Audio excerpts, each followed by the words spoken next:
it is your buddy Peace and Harmony with you here today. Much love goes out to the Empowered Harmonizers.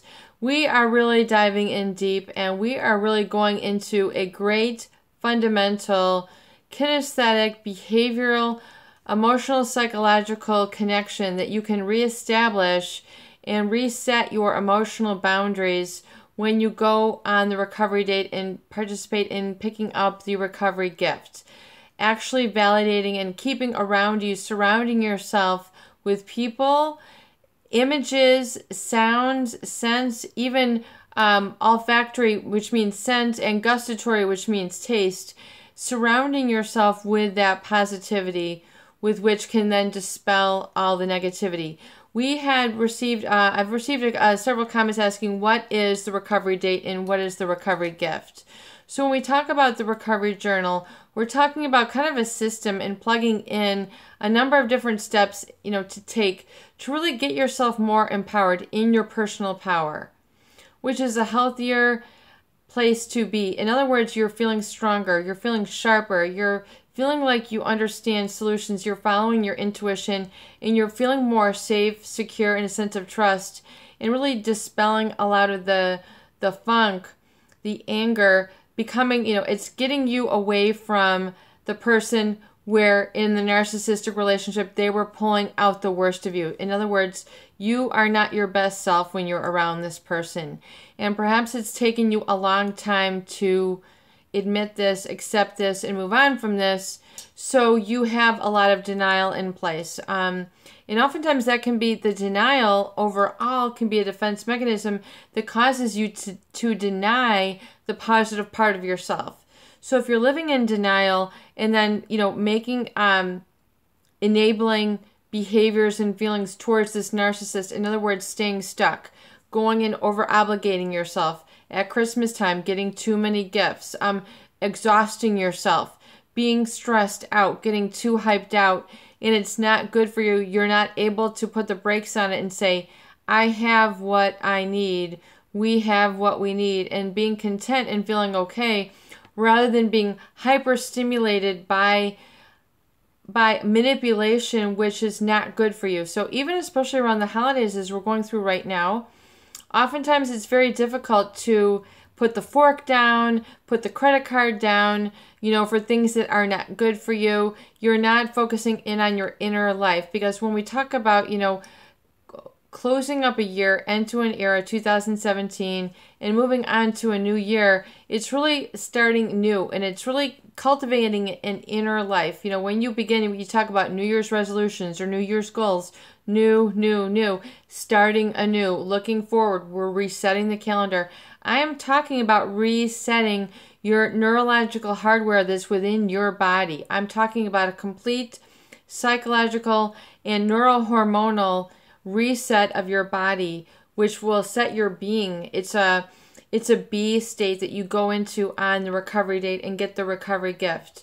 The recovery date is a time for you to take out the heal and hold part of you that is not injured, not wounded, not even using those sort of terminologies or that feeling state while you're engaging in the recovery date. It's taking out you can set the clock from 3 to 5, 4 to 6, wherever it is, 9 to 11, wherever it is in your day, where you take yourself for 2 hours and you go and you are in that healed state and you're embodying that whole person who you feel inside. Maybe you just feel safe, you feel secure, you might feel attractive, you might feel strong, you might feel an identity of a new personality. In other words, I am the elegant self. I am the very paternal. I am getting my manly side. I am very manly, and I'm not able to be broken. I'm taking out my rugged self. I'm taking out my elegant self. I'm taking out my inner gardener,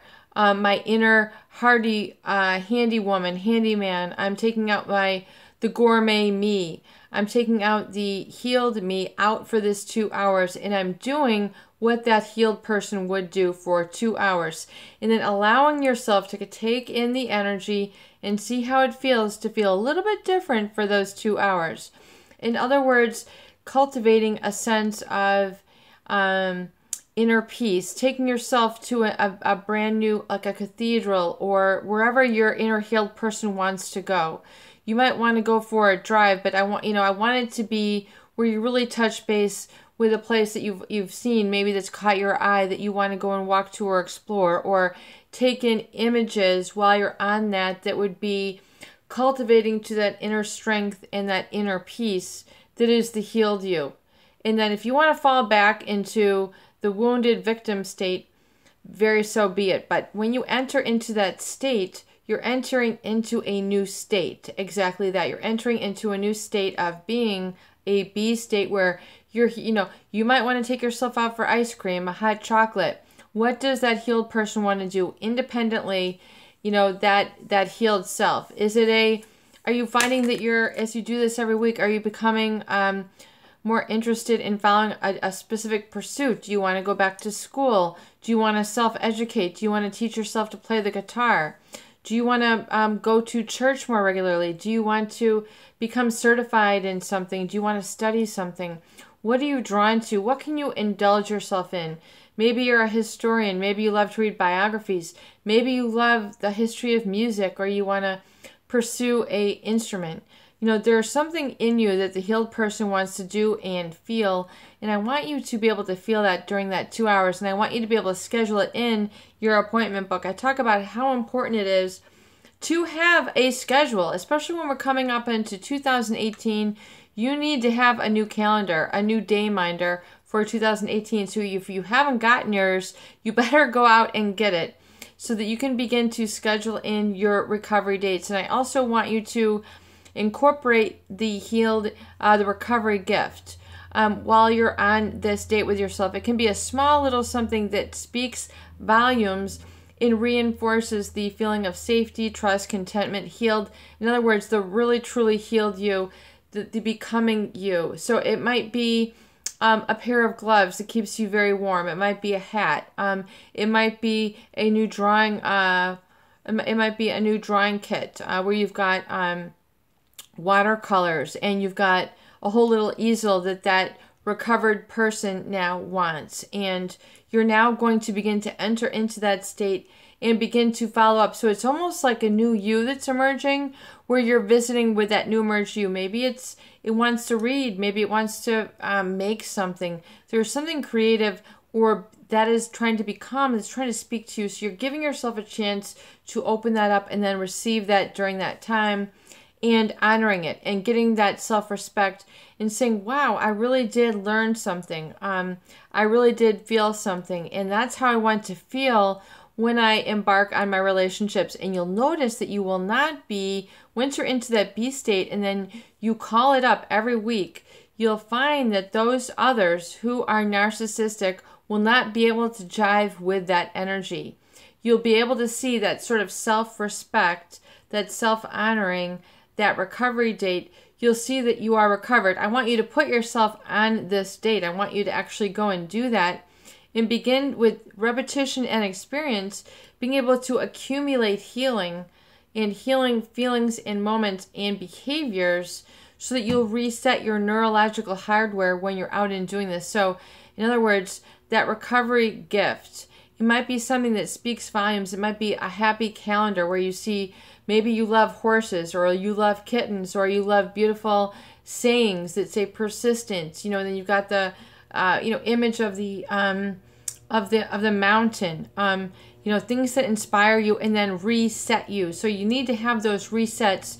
You become like the people who you surround yourself with. So if you're only making a certain amount of money, look at the people who you're hanging around with and see if if they're reinforcing that victim self.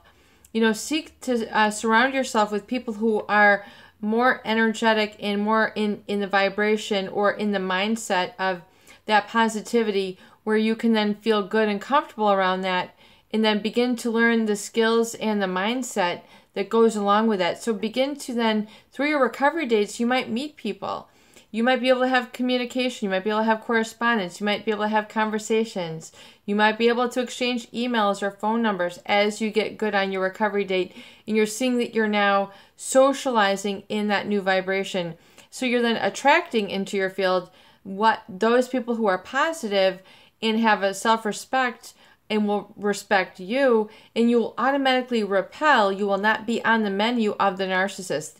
And these psychopaths, they'll know that they can't mess with that person. You know, you can't mess with Texas, you can't mess with that gal, you can't mess with that guy.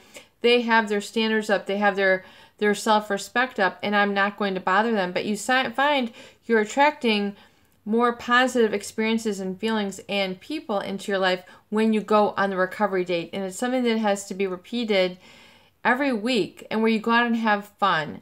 The recovered person eventually wants to have fun in that healed state. So therefore, when you then go and you're drawing in, maybe you had a very tough heartbreak, when you go and you go out with somebody else, you'll be entering into that new relationship with the healed self.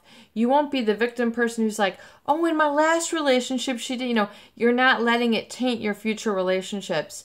That is why I want you to go and keep going on recovery date. Have fun for at least 2 hours a week. Take yourself out. Give yourself a recovery gift. A little something, even if it's a book, even if it's a little notebook, even if it's a little Santa, even if it's, a little pen that reminds you of who you are, the strong, wonderful, magnificent person who has delight and joy and is respect. Give yourself a reminder so those items will also reinforce back to you who you are, and it'll be a primer for that mind state. So you'll be able to call that forth again and again and again throughout your day, whether you're brushing your teeth, taking a shower, making your grilled cheese, cleaning your floor, vacuuming your walls, or whatever it is you do. You will be able to resonate in that healed state when you go through those motions. You'll be able to experience them in a new way. You'll begin to move a little bit more freely. You'll be able to feel, instead of feeling alone, you'll feel empowered. And it's really the Gestalt theory, because oftentimes in the relationship with a narcissist, people feel that they're either depersonalized or they're missing something. They're missing, like a whole part of them is missing. When you go, the narcissist will help make you feel this way, that basically you are missing something, you need me. Versus I see that you're a whole person and I respect you for that, and I'm comfortable and I don't have to manipulate you. And it's very tough because not all people are like that.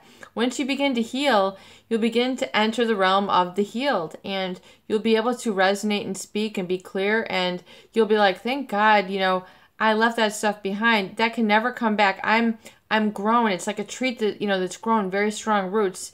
The roots are down. It's down in there. You can't shake that. It will not, environmental forces of others will not be able to manipulate me into something that I don't want to do or who I don't want to become. And so that is why, and then the gift is something that you give to yourself.